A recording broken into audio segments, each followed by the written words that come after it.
بڑی الصلاۃ والسلام علیک یا رسول اللہ، الصلاۃ والسلام علیک یا حبیب اللہ، الصلاۃ والسلام علیک یا نور اللہ، وعلی آلک واصحابک یا نور اللہ، صلی اللہ تعالی علیہ وسلم۔ بسم اللہ الرحمن الرحیم۔ نویت سنت الاعتکاف۔ میرے پیارے آقا صلی اللہ تعالی علیہ وسلم کے پیارے دیوانوں، جیسے کہ ہم سب جانتے ہیں ماہ شعبان المعظم کا یہ برکت والا مہینہ گزر رہا ہے، اور اس میں گزرنے کے ساتھ ساتھ کچھ ہی دنوں میں ماہ رمضان کا برکت والا مہینہ، عظمت والا مہینہ ہم سب کے سروں پر سایہ فگن ہوگا۔ کہیں سبحان اللہ، اور تڑپ کے بولو اور محبت سے۔ اللہ کے پیارے حبیب تاجدار کائنات صلی اللہ تعالی علیہ وسلم ارشاد فرماتے ہیں، جو بندہ ایک جگہ بیٹھ کر کے اس نے قرآن کریم کی تلاوت بھی کی اور نبی رحمت صلی اللہ تعالی علیہ وسلم کی بارگاہ میں درود و سلام کا ہدیہ بھی پیش کیا، کہو سبحان اللہ، اور اس کے بعد اللہ تبارک و تعالیٰ کی بارگاہ میں دعا کی، کتنے کام ہوئے؟ 3۔ پہلا کیا ہوا؟ اللہ تبارک و تعالیٰ کا پاک کلام جس کو قرآن کہتے ہیں، قرآن مجید کو سنا، پڑھا۔ اس کے بعد دوسرا کام کیا کیا؟ اللہ کے پیارے حبیب صلی اللہ تعالی علیہ وسلم کی بارگاہ میں درود و سلام کا ہدیہ پیش کیا، کہو سبحان اللہ۔ اور تیسرا کام کیا کیا؟ اپنے گناہوں سے معافی مانگی، رب کی بارگاہ میں دعا کی۔ تو آقا کونین صلی اللہ تعالی علیہ وسلم ارشاد فرماتے ہیں، جس کسی نے یہ 3 کام کیے اللہ تبارک و تعالی اس کی مغفرت کر دے گا، اس کو بلا حساب معاف کر دے گا۔ کہیں سبحان اللہ، اور محبت سے کہو سبحان اللہ۔ درود پاک پڑھیں، صلی اللہ علیہ رسول اللہ وسلم علیک یا حبیب اللہ۔ ابھی جو حدیث پاک سنی، اس میں دوسری بات جو ہم نے سنی اس پر عمل ہو رہا ہے۔ پہلا تو ہم نے حافظ قرآن سے قرآن پاک کی تلاوت سن لی، درود پاک صلی اللہ علیہ یا رسول اللہ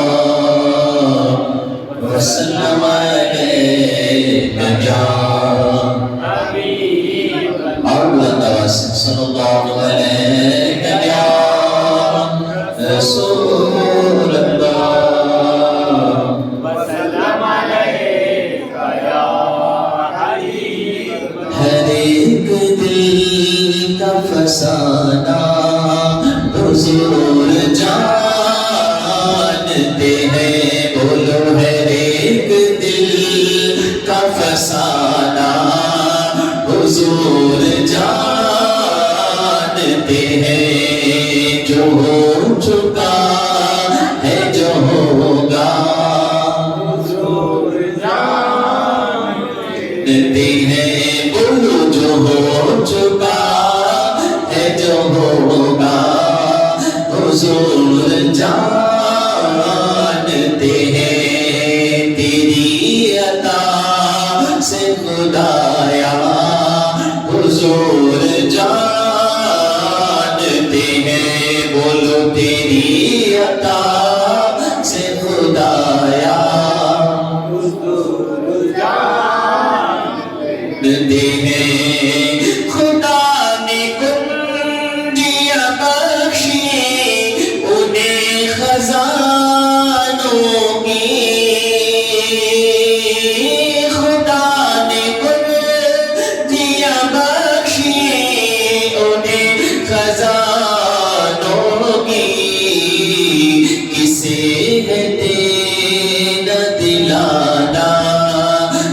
حضور جانتے ہیں سب مل کے کسے دینا دلانا حضور جانتے ہیں جو ہو چکا ہے جو ہوگا حضور جانتے ہیں تیری عطا سے خدایا حضور جانتے ہیں اشارے پاک قمر ہو گیا تھا دو ٹکڑے اشارے پاک قمر ہو گیا تھا دو ٹکڑے کہ ڈوب شمس کو پھرانا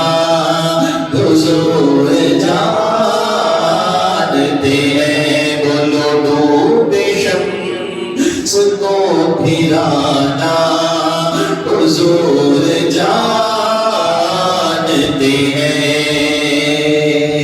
جو ہو چکا ہے جو ہوگا سب مل کے جو ہو چکا ہے جو ہوگا حضور جانتے ہیں بلا ہی لیں گے پکارو تو یا رسول اللہ بلا ہی لیں گے پکارو تو یا رسول اللہ ہمیں مدینے ہے جانا حضور جانتے ہیں بولو نا ہمیں مدینے ہے جانا حضور جانتے ہیں ہمیں مدینے ہے جانا آنتے ہیں زمین سے عرش پہ جانا حضور جانتے ہیں وہاں سے لوٹ کے آنا حضور جانتے ہیں بولو وہاں سے لوٹ کے آنا حضور جانتے ہیں جو ہو چکا ہے جو ہوگا حضور جانتے ہیں بولو جو ہو چکا ہے جو ہوگا حضور جانتے ہیں کہاں سے یہاں سے کس نے پکارا حضور جانتے ہیں اور طرف کے بولو اور محبت سے کہیں سبحان اللہ اور طرف کہو سبحان اللہ تو میرے پیارے آقا صلی اللہ تعالیٰ علیہ وسلم کے پیارے دیوانوں اللہ کے حبیب تاجدار دو عالم صلی اللہ تعالیٰ علیہ وسلم کی حدیث پاک میں آتا ہے کل قیامت کے دن ایک بندے کا جب حساب و کتاب ہو چکا ہوگا کئی مرتبہ ہم نے اس حدیث پاک کو سنا کئی مرتبہ آپ نے اس کو سنا ہے اور بار بار جب سنتے ہیں تو ایمان ہمارا تازہ ہو جاتا ہے اب دیکھو ایک بندے کا حساب ہوا حکم الہی ہوا اللہ تبارک و تعالیٰ نے حکم دیا اے میرے فرشتوں اس کو لے جاؤ جہنم کے آگ میں ڈھکیل دو کہاں جانے کا حکم سنایا گیا جہنم کی طرف لے جانے کا فرشتے آئے اس کو لے کر کے جہنم کی طرف چلے اب وہ بار بار مڑ کر پیچھے دیکھ رہا ہے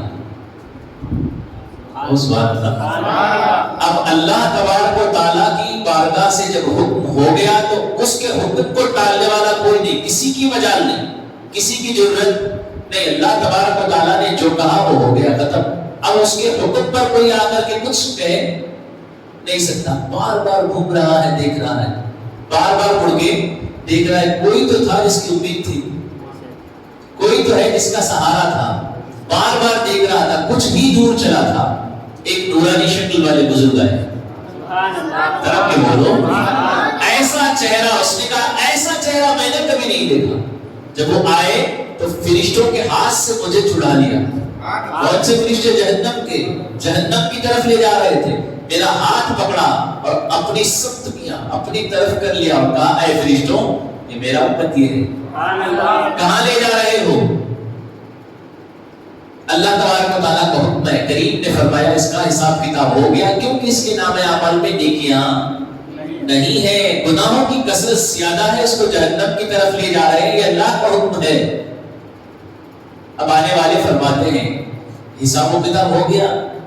فرشتوں نے کہا ہاں حساب ہو گیا, تبھی تو لے جا رہے ہیں, حساب پھر سے ہوگا. آنے والوں نے آنے والے نے کیا کہا, حساب پھر سے ہوگا, میرے آگے ہوگا. اب آپ دیکھیں, جب رب تبارک و تعالیٰ کی بارگاہ میں حساب ہو گیا, میزان پر نیکیاں توڑ دی گئی, گناہوں کو توڑ دیا گیا, حساب و کتاب ہو گیا, حکم بھی ہو گیا, فیصلہ سنا دیا گیا. اب کوئی چلو چلا نہیں کر سکتا. فرشتے بھی تو کہہ سکتے ہیں کہ اب کسی کی نہیں چلے گی, ایک مرتبہ حساب ہوتا ہے, دو مرتبہ حساب نہیں ہوتا ہے, دنیا کی بارگاہ نہیں ہے. اب آپ دیکھیں ایک کوٹ پہ جب جج فیصلہ سناتا ہے تو ہم فیصلہ جب صحیح نہیں ہوتا, انصاف ہمیں نہیں ملتا, تو ہم اس سے بھی سپیریئر, اس سے بھی ہائی کورٹ کے لیے اپیل کرتے ہیں. وہاں بھی نہیں ہوتا تو اس سے بھی, اگر آخر میں سپریم کورٹ تک ہمارا یہاں دنیا کا جو معاملہ ہے اس حساب سے, لیکن وہاں ایک ہی بارگاہ ہے, وہاں فیصلہ ہو گیا تو ساروں کے معاملے ختم ہو جائیں گے. اب پتہ چلا اللہ کے حبیب سید عالم صلی اللہ علیہ وسلم نے کہا پھر سے حساب ہوگا. فرشتوں نے کچھ نہیں کہا, کیونکہ یہ جانتے ہیں کہ اللہ کے حبیب ہے. وہ جو بندہ جس کو جہنم کی طرف لے جایا جا رہا تھا وہ نہیں جانتا یہ آنے والے بزرگ کون ہیں, یہ آنے والے جن کا چہرہ نورانی ہے. ایسی شکل میں نے آج تک کسی کی نہیں دیکھی.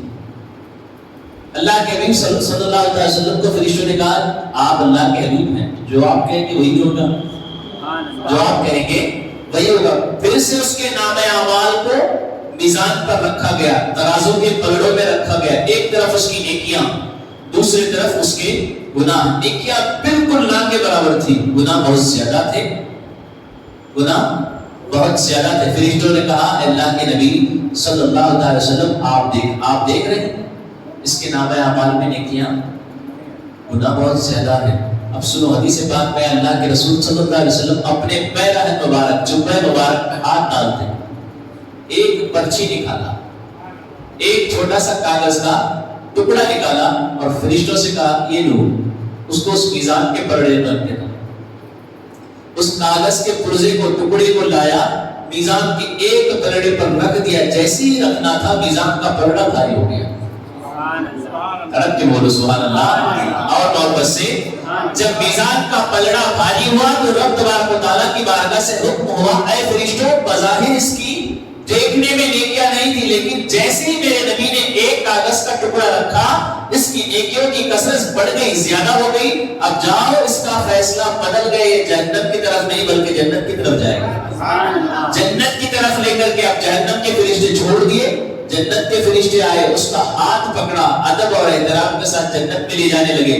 اب چلتے چلتے بار بار مڑ کر کے حضور کے چہرے کو دیکھ رہا, عرض کرتا ہے اے اللہ کے پیارے بندے آپ کون ہیں, آپ کون ہیں؟ جیسی آپ کی شکل و صورت ہے, اتنی حسین آپ کی شکل ہے, ایسا تجھے خالق نے طرحدار بنایا.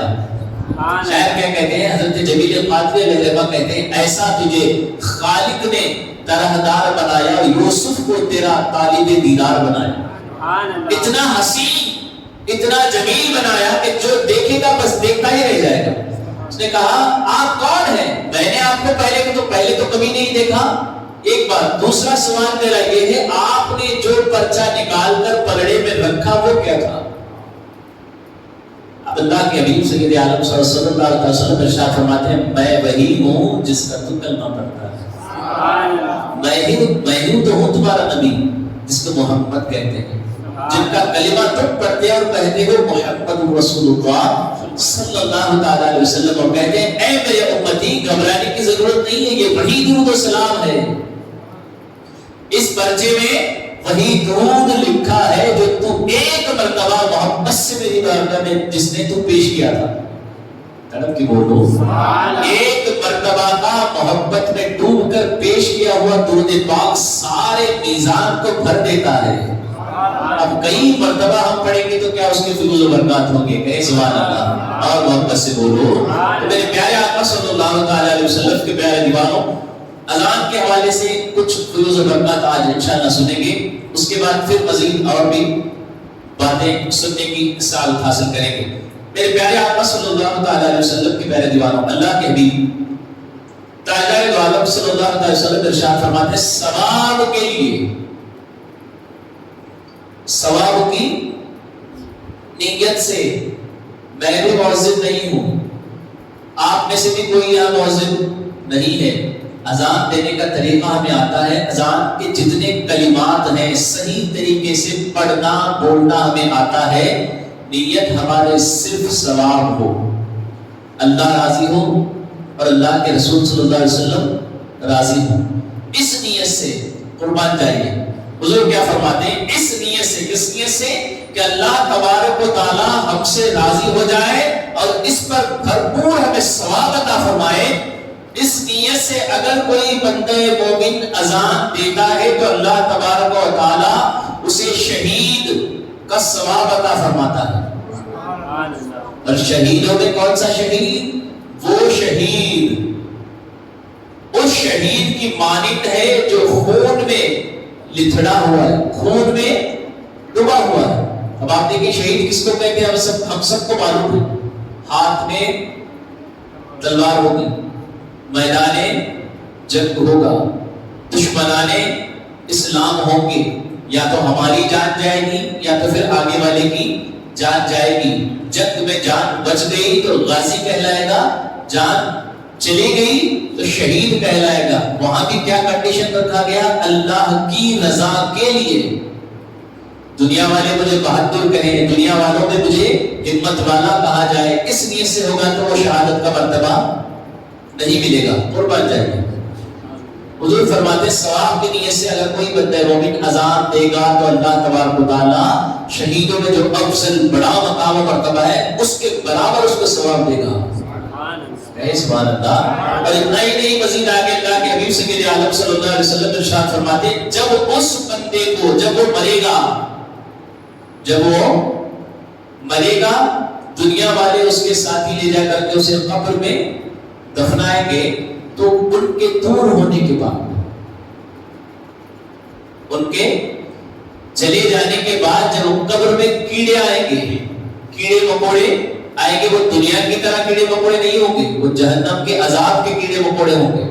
دنیا کا جو کیڑا مکوڑا ہمیں ڈک مارتا ہے, کاٹ لیتا ہے, تو کچھ دیر کے لیے سوجن اور کچھ دیر کے لیے درد اور تکلیف ہوتی ہے جس کو ہم برداشت کرنے کی طاقت نہیں رکھتے, وہ تو قبر کے ہیں.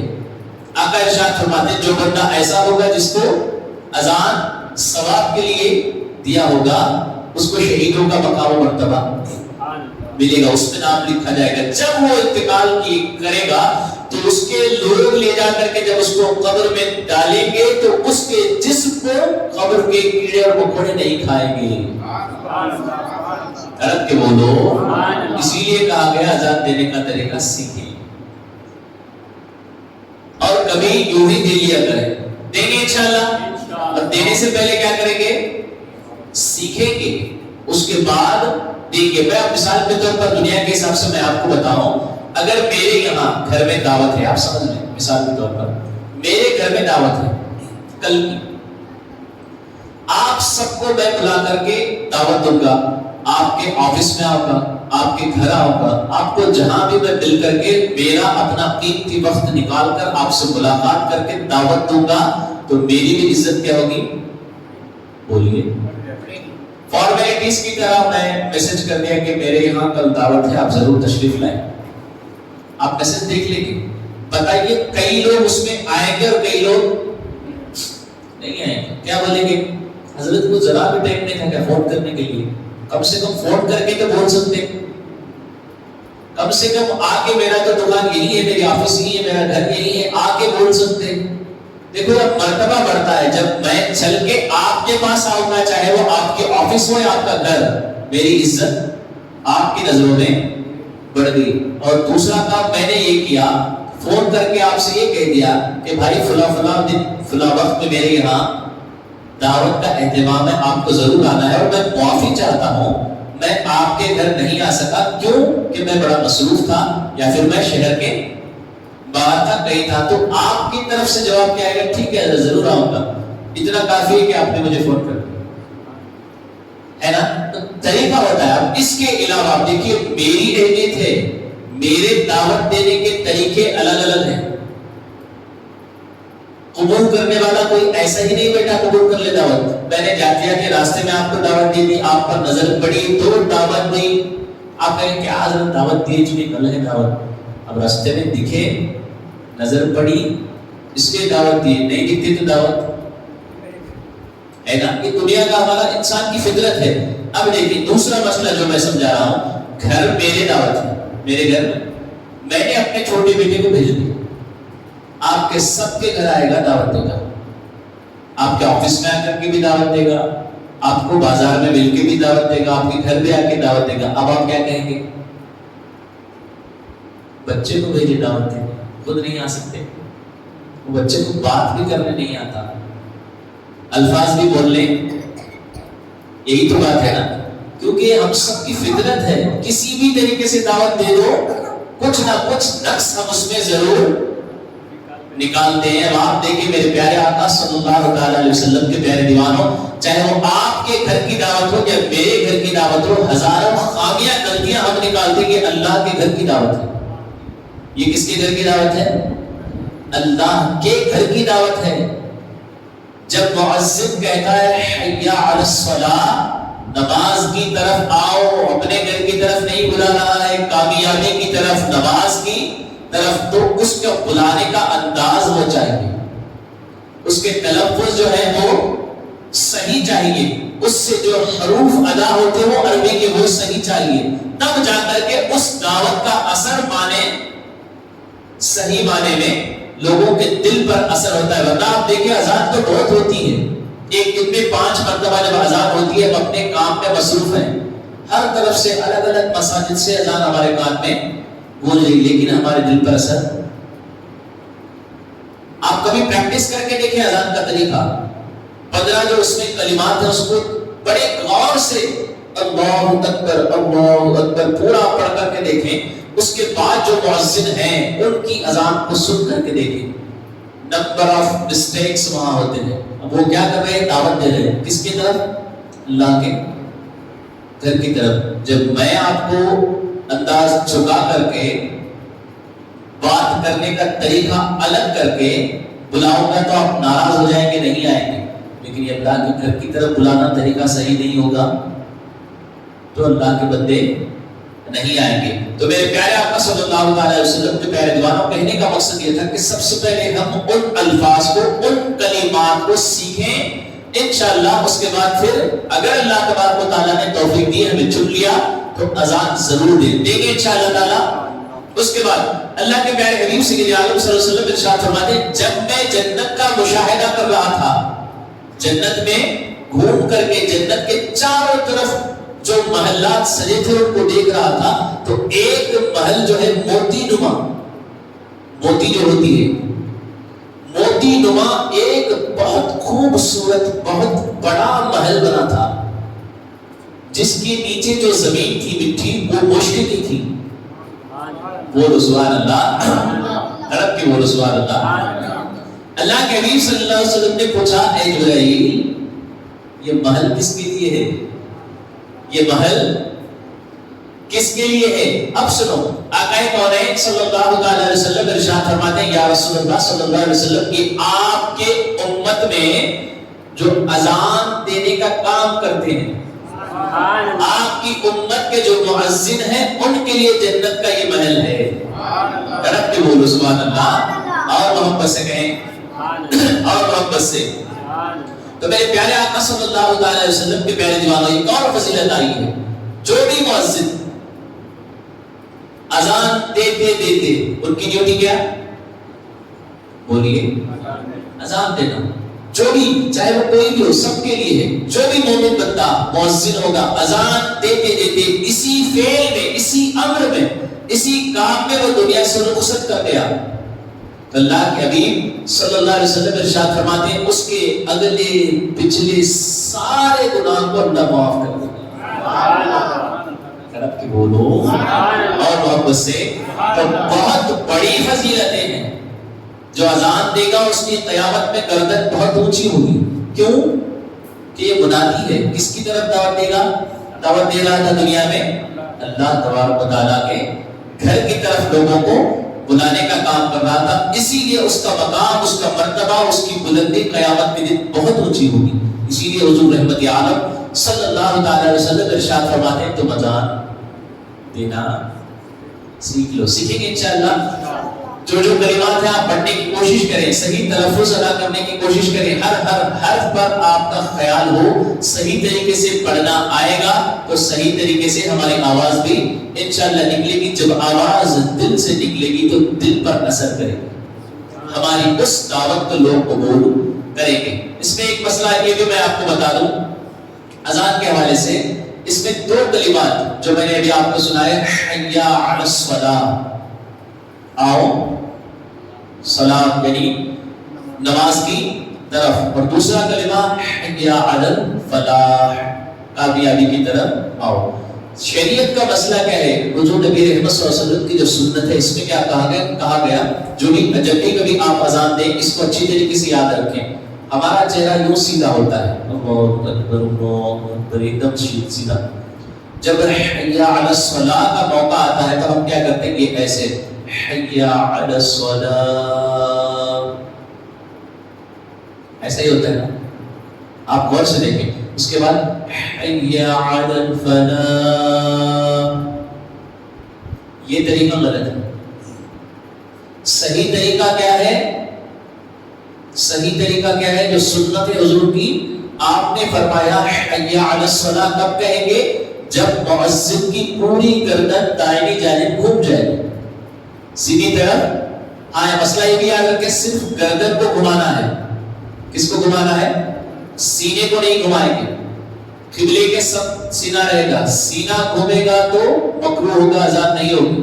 اب آپ غور کریں کسی بھی مؤذن کو دیکھیں ایسا کہتے ہیں حی علی الصلاۃ, کیا ہوا ڈائریکشن؟ بولیے سینہ. سینہ گھمانے کا نہیں ہے. کیا گھمانا ہے؟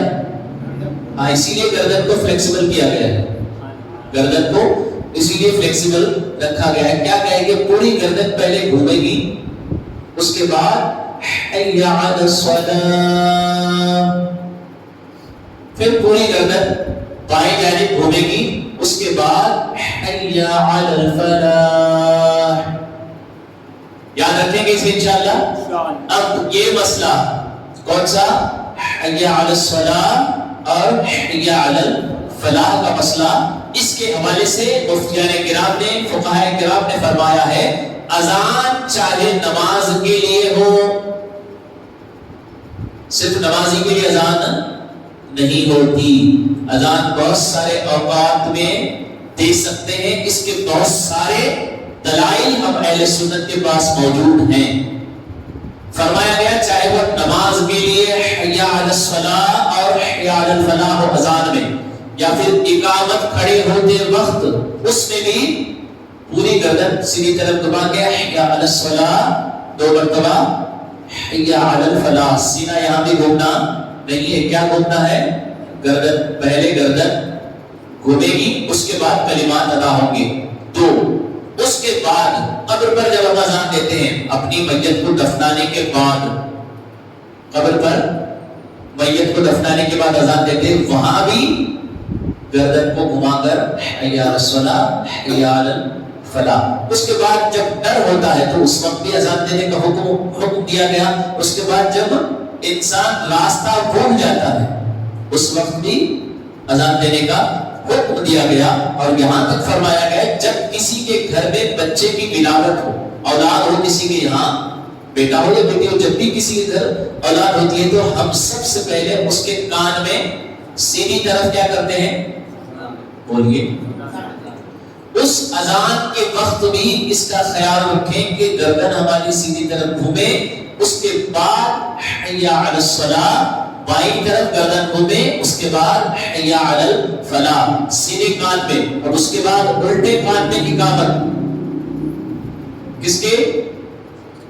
اس بچے کی جس کے کان میں ہم اذان اور اقامت دے رہے ہیں. اس وقت بھی اقامت کے وقت بھی جب اللہ اکبر کہتے ہیں، جب حی علی الصلاۃ کہیں گے تو سیدھی طرف گردن گھما کر اور الٹی طرف گردن گھما کر کے حی علی الفلاح. یہ مسئلہ انشاءاللہ یاد رکھیں گے انشاءاللہ. کیا پتا چلا؟ اذان دینے کی فضیلت. کہیں سبحان اللہ. تو ثواب کے لیے کون کون اذان دے گا؟ ہم سب انشاءاللہ دیں گے. پہلے سیکھیں گے، اس کے بعد انشاءاللہ اذان دیں گے، تاکہ اللہ تبارک و تعالی ہم سب سے راضی ہو جائے. ہم سب سے راضی ہو جائے اور اپنے فضل سے اور اپنے محبوب صلی اللہ علیہ وسلم کے وسیلے سے ہم سب کو بے حساب بخش لے. جنت میں اعلی علین میں مقام عطا فرمائے. کرم کے بولو اور محبت سے کہیں سبحان اللہ. تو میرے پیارے آقا صلی اللہ علیہ وسلم کے پیارے دیوانوں، یہ تھی آج کی اذان اور اس کے حوالے سے کچھ دو باتیں. اب آئیے توبہ کے حوالے سے ایک واقعہ انشاءاللہ ہم سنیں گے. پھر اس کے بعد اگر وقت رہا تو اللہ کے حبیب صلی اللہ علیہ وسلم نے میزان پر، ابھی ہم نے سنا میزان پر درود پاک کا ایک پرچہ جو ایک وقت میں ایک ہی مرتبہ محبت میں ڈوب کر حضور کا امتی پڑا تھا، میزان کو بھر دیا. اور میزان کو پر کرنے والے اعمال کون سے ہیں؟ حضور نبی رحمت صلی اللہ علیہ وسلم کی بارگاہ میں صحابہ نے عرض کیا، یا رسول اللہ صلی اللہ علیہ وسلم، میرے آقا کل جب قیامت کے دن اللہ کے حکم سے میزان رکھا جائے گا، نامہ اعمال جس میں تولا جائے گا، میرے آقا یا رسول اللہ صلی اللہ علیہ وسلم کوئی ایسا عمل بتا دیں جس کو کرنے کے عوض میں میزان بھر جائے، میزان پر ہو جائے، میزان فل ہو جائے. آپ قربان جائیے. حضور فرماتے ہیں میزان کو پر کرنے والا عمل، میزان کو پر کرنے والے اعمال بہت سارے ہیں. اس میں رسول اعظم صلی اللہ علیہ وسلم نے سب سے پہلا اول درجے پر فرمایا تمہارے اچھے اخلاق. تمہارے اچھے اخلاق کے بنا پر میزان فل ہو جائے گا. اور سبحان اللہ. اب آپ دیکھیں حضور سید عالم صلی اللہ علیہ وسلم کی حیات طیبہ، آپ 63 سال 63 ایئرس آپ اس دنیا میں باحیات رہے. اپنی مزار میں آج بھی حضور زندہ ہے. بولو محبت سے. ہمارا عقیدہ کیا ہے؟ تو زندہ ہے بندہ، تو زندہ ہے بندہ، میری چشم عالم سے چھپ جانے والے. حضور ہمارے زندہ ہیں. حضور کے صدقے میں خواجہ بھی زندہ ہے، حضور کے صدقے میں غوث اعظم بھی زندہ ہے، حضور کے صدقے میں محبوب الہی بھی زندہ ہے، حضور کے صدقے میں سارے اولیاء اپنی مزار میں زندہ ہے. یہی ہمارا عقیدہ ہے. وہ زندہ ہے، اسی لیے تو ہم ان کی بارگاہ میں جاتے ہیں. ورنہ مردے ہوتے تو قبر میں ہوتے، قبرستان میں ہوتے. اس کا مطلب یہ نہیں کہ جتنے لوگ قبرستان میں وہ مردے ہیں، اس کا مطلب ہرگز یہ نہیں ہے. ان کی شان الگ ہے. وہ عام بندے ہیں، یہ عام نہیں ہے، اللہ کے خاص بندے ہیں. ورنہ آپ قبرستان میں دیکھیں، قبرستان جانے کا طریقہ کیا بتایا گیا؟ قبرستان میں یوں ہی جانے کا طریقہ نہیں ہے. اسلام میں حضور سید عالم صلی اللہ علیہ وسلم نے یہ بھی طریقہ ہمیں سکھایا. جب بھی تم قبرستان میں جاؤ تو اپنے مردوں کو یعنی قبر والوں کو سلام کیا کرو. السلام علیکم یا اہل القبور یغفر اللہ لنا ولکم وانتم سلفنا ونحن بالاصل. کسے سلام کر رہے ہیں؟ میں نے آپ کو سلام کیا تو آپ سن رہے ہیں، اسی لیے میں سلام کر رہا ہوں کہ اللہ تبارک و تعالی آپ کو سلامت رکھے، اپنی رحمت کے دائرے میں لے. آپ سنیں گے سلام کرتا ہوا، اس کے بعد وعلیکم السلام ورحمۃ اللہ. آپ نے جواب دیا. قبر والوں کو کیوں سلام کر رہے ہیں؟ حضور کا طریقہ ہے کہ حضور فرماتے ہیں جیسے کہ تم سمجھتے ہو یہ مردہ ہے، یہ زندہ ہے. تمہاری قدموں کی جو آہٹ ہے، جیسے جیسے تم چلتے ہو تمہارے قدموں کی آہٹ کو بھی یہ سن رہے ہیں. ہماری قدموں کی آہٹ کیا ہم سنتے ہیں؟ بولیے میں جب چلتا ہوں زمین پر میرے قدم کے چلنے کی جو آواز ہوتی ہے آہٹ، اس کو کیا میں سن سکتا ہوں؟ نہیں۔ لیکن حضور فرماتے ہیں جب تم قبرستان میں جاتے ہو تو تمہارے قدموں سے جو آہٹ آتی ہے، آواز آتی ہے، اس کو بھی تمہارے یہ مردے سنتے ہیں۔ السلام علیکم یا اہل القبور، اللہ اے قبر میں رہنے والوں، اللہ تبارک و تعالیٰ کی تم پر سلامتی ہو، اللہ تبارک و تعالیٰ تمہاری اور ہماری مغفرت فرمائے۔ وَأَنْتُمْ سَلَفُنَا وَنَحْنُ بِالْأَرْضِ، تم ہم میں سے ہی تھے، تم کہاں تھے؟ ہم میں سے ہی تھے، بس فرق اتنا ہے تم ہم سے کچھ آگے یہاں پہنچ گئے، ہمیں بھی تمہارے پیچھے یہی آنا ہے، اسی لیے بتایا گیا۔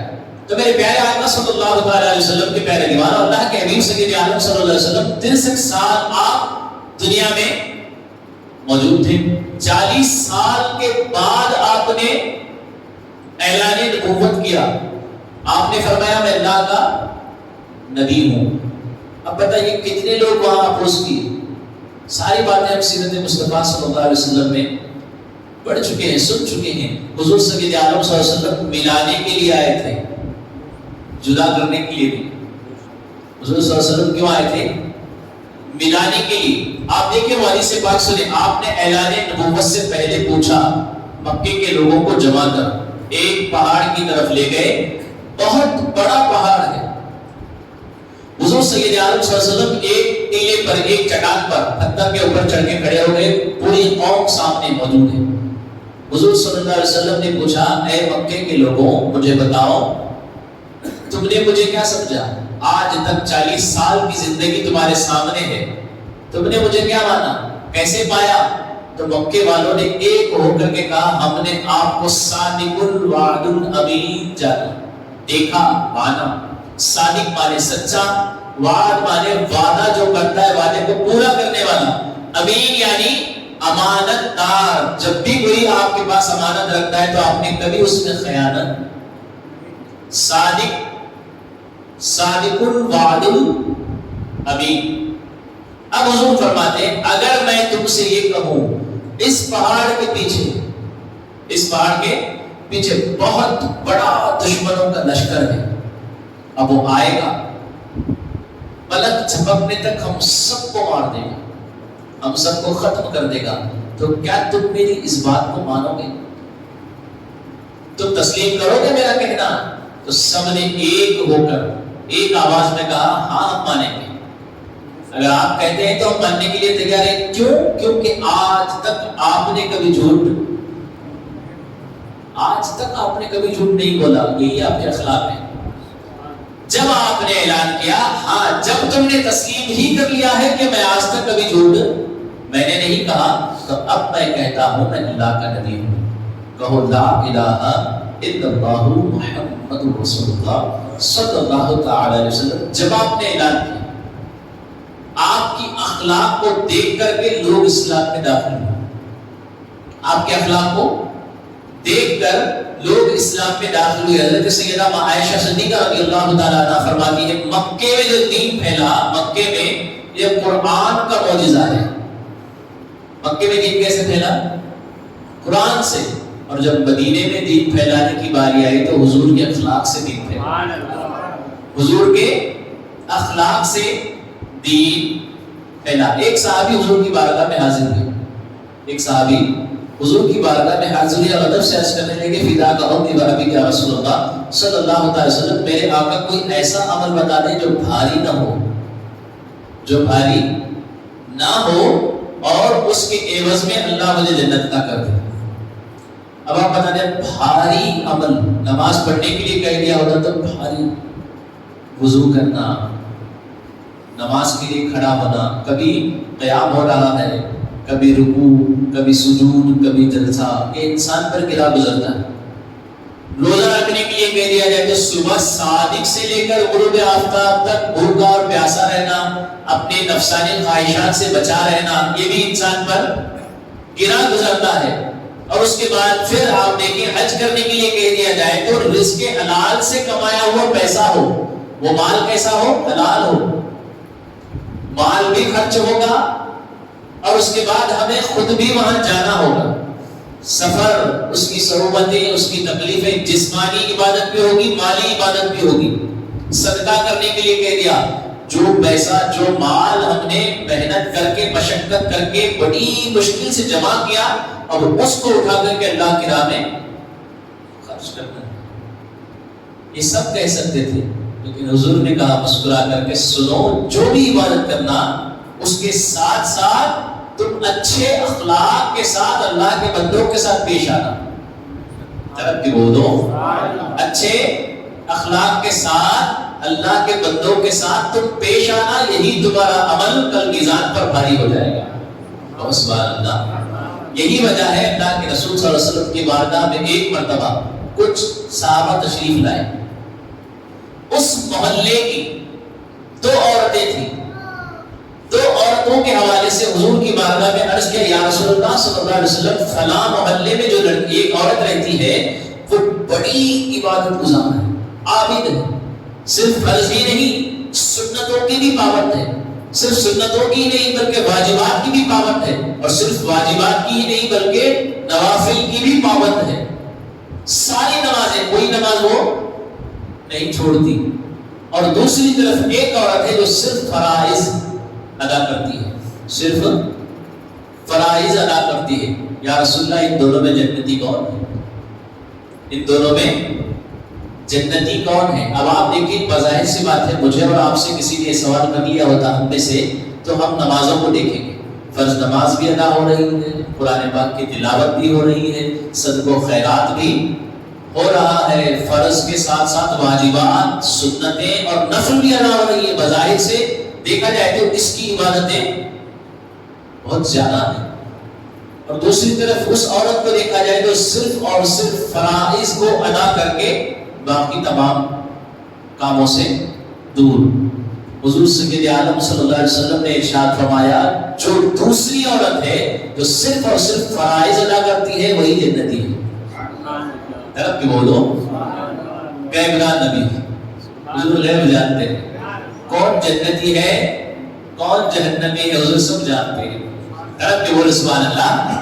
اور واپس سے صحابہ نے پوچھا، یا رسول اللہ ایسا کیوں؟ تو اب سنو، حضور سید عالم صلی اللہ علیہ وسلم نے ارشاد فرمایا، جس کا ذکر تم نے کیا، جس کا تذکرہ تم نے کیا، پہلی عورت جو فرائض بھی ادا کرتی ہے، واجبات، سنت اور نوافل بھی ادا کرتی ہے، صدقہ و خیرات بھی کرتی ہے، روزے بھی رکھتی ہے، سب کرتی ہے، لیکن اس سے اس کے پڑوسی ناراض ہیں، وہ کسی کے بھی ساتھ اخلاق کے ساتھ پیش نہیں آتی.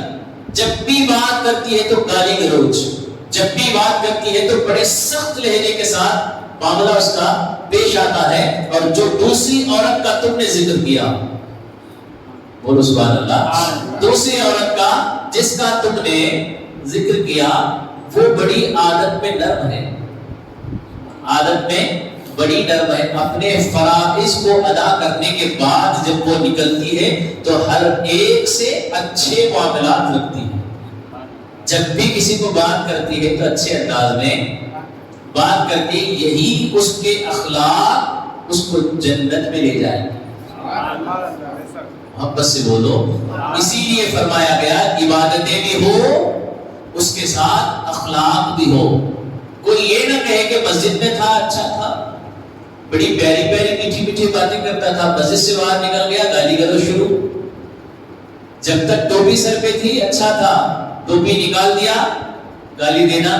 آپ کچھ لوگوں کو دیکھیں، اللہ ماشاءاللہ سب ایسے نہیں ہوتے، جب گالی دینے کی باری آتی تو باقاعدہ ٹوپی نکال کر جیب میں رکھ کے گالی دیتے.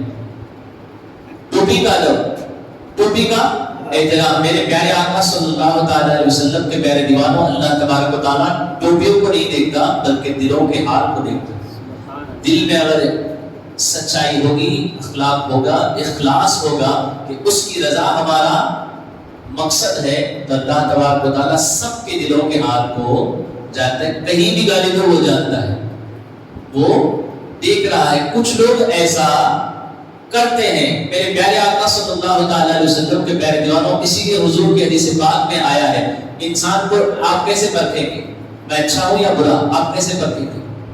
مسجد میں تو میں آپ سے بڑی میٹھی میٹھی باتیں کر رہا ہوں یہاں کھڑے ہو کر، آپ باہر آئیں گے تو میرا انداز چینج ہو جائے گا. آپ کنفیوز ہو جائیں گے. حضرت محفل میں تھے, مسجد میں تھے, کتنی اچھی اچھی میٹھی میٹھی باتیں کر رہے تھے, بازار میں آ گیا, لہجہ چینج ہو گیا, بات کرنے کا انداز چینج, گالی گلوچ. کیسے پرکھیں گے کون سا والا معاملہ صحیح ہے, کون سا انداز صحیح ہے؟ تو حضور نے اس کو بھی سکھا دیا. عرب کے بولو اور محبت سے کہیں. حضور سید عالم صلی اللہ علیہ وسلم ارشاد فرماتے ہیں پیالے سے وہی چھلکتا ہے جو اس میں ہوگا. ایک گلاس آپ سمجھ لیجئے, ایک گلاس ہے, اس میں اگر میں پانی ڈالوں گا, اس میں پانی ہے, جب آپ اس کو ہلائیں گے, جب آپ اس کو شیک کریں گے, کچھ حرکت کریں گے تو کیا گرے گا؟ بولیے پانی. اب اس میں شربت میں نے ڈال دیا, اس میں کیا ہے؟ شربت. جب آپ اس کو ٹچ کریں گے, کچھ حرکت دیں گے, ہلائیں گے, کچھ حرکت کریں گے تو کیا گرے گا؟ اب اس میں دودھ ہوگا, کیا گرے گا؟ تو یہی مثال حضور نے سمجھا دی. اگر پتا کرنا ہے تو اس کی دکھتی ہاتھ پر رگ, دکھتی رگ پر انگلی رکھ دیں, اس کو غصے میں لائیں, غصہ دلائیں, اس کو تھوڑا ٹچ کر کے دیکھیں. اندر اگر نرمی ہوگی, اندر اگر اس کے واقعی میں اخلاق ہوں گے, اللہ اور اس کے رسول کا ڈر ہوگا, تو جیسے وہ وہاں موجود تھا, جیسے وہاں بات کر رہا تھا, یہاں بھی ویسے ہی معاملہ پیش آئے گا. اگر فوراً آپ نے جیسے ہی اس کو ٹچ کیا, غصہ دلایا, گالی نکل گئی, تو سمجھ جائیں وہ اس کا اصلی روپ نہیں ہے بلکہ یہ اس کا اصلی روپ. کیونکہ اندر کیا تھا؟ گندگی. اندر کیا تھی؟ گالیاں. کیا نکلی؟ وہ بھی پیمانہ حضور نے عطا کر دیا.